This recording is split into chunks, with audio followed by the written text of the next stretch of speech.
Invocation. Dua. Ad-du'a, l'invocation, consiste à demander l'aide et les bienfaits d'Allah.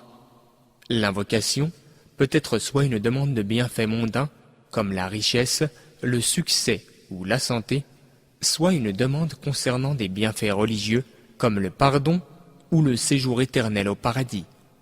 Allah le Très-Haut ordonne aux croyants de l'invoquer. وقال ربكم ادعوني أستجب لكم Et votre Seigneur a dit, invoquez-moi, et je vous exaucerai.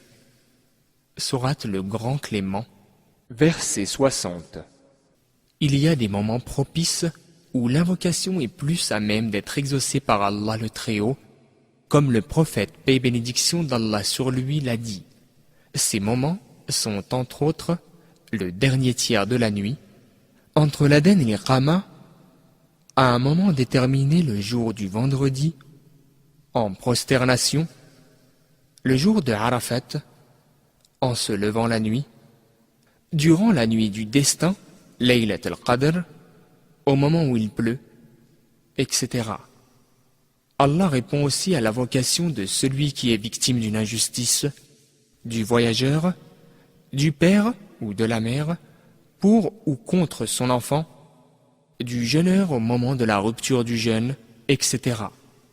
Il est recommandé de commencer ces invocations en louant Allah, en l'exaltant, en priant sur son messager, paix et bénédiction d'Allah sur lui, en se repentant et en reconnaissant ses péchés, en le remerciant pour ses grâces sans limite, en l'implorant sincèrement, en utilisant les invocations du prophète et si possible, en terminant son invocation par la prière sur son messager. Les invocations doivent être accomplies en toute humilité. Celui qui implore Allah le Très-Haut doit insister dans son invocation en la répétant plusieurs fois.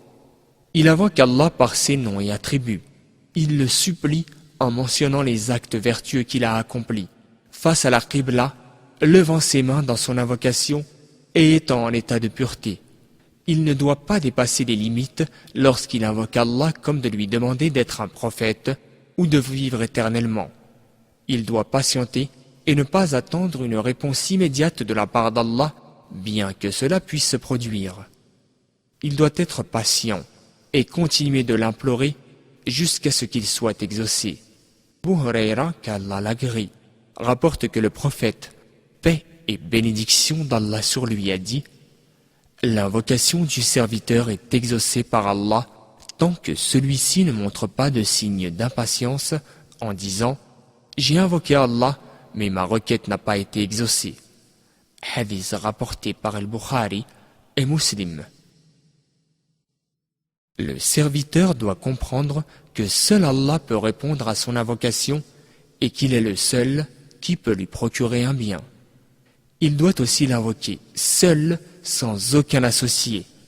Il doit aussi s'assurer que ses revenus sont licites et ne pas dire à la fin de son invocation « Inch'Allah » si Allah le veut, mais être résolu.